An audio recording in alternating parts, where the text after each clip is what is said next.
কাশ্মীর নিয়ে ভারত পাকিস্তান উত্তেজনার মধ্যস্থতা করতে চায় ইরান।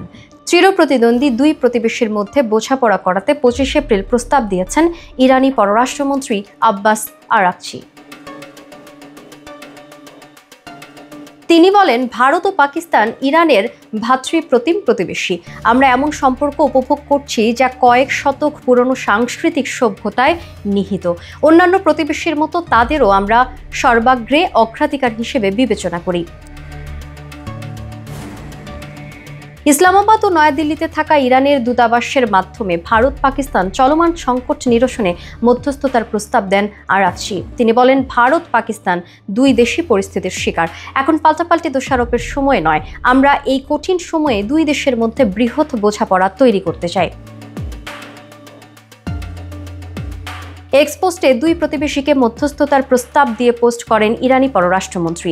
সেই সঙ্গে জুড়ে দেন পার্সিয়ান কবি সাদির একটি কবিতাও। এ কবিতায় সাদি লিখেছেন, মানুষ একটি একক পরিবার। যদি পরিবারের কেউ ব্যথিত হয়, অন্য সদস্যদের অস্বস্তিও রয়ে যাবে।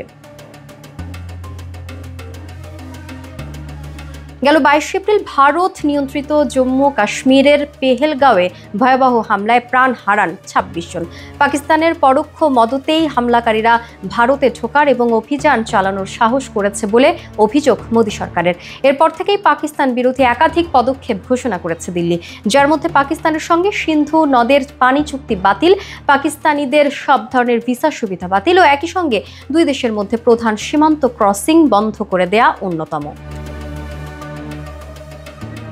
এর জবাবে পাকিস্তানও প্রায় একই ধরনের সিদ্ধান্ত নিয়েছে। তারা ভারতের বিমান নিজেদের আকাশ সীমায় প্রবেশে নিষেধাজ্ঞা দিয়েছে, পাশাপাশি সীমান্ত ক্রসিং বন্ধ করে দিয়েছে এবং ভারতীয়দের ভিসা সুবিধা বাতিল করে দিয়েছে। এরই মধ্যে ভারতের জলশক্তি মন্ত্রী হুঁশিয়ারি দিয়ে বলেছেন, সিন্ধু নদের এক ফোঁটা পানিও যেন পাকিস্তানে না যায় সে ব্যবস্থা করছেন তারা। জবাবে পাকিস্তান সরকার জানায়, ভারত যদি পানির প্রবাহ আটকানোর চেষ্টা করে তাহলে এটি যুদ্ধের কর্মকাণ্ড হিসেবে বিবেচনা করে সেই অনুযায়ী ব্যবস্থা নেবে তারা।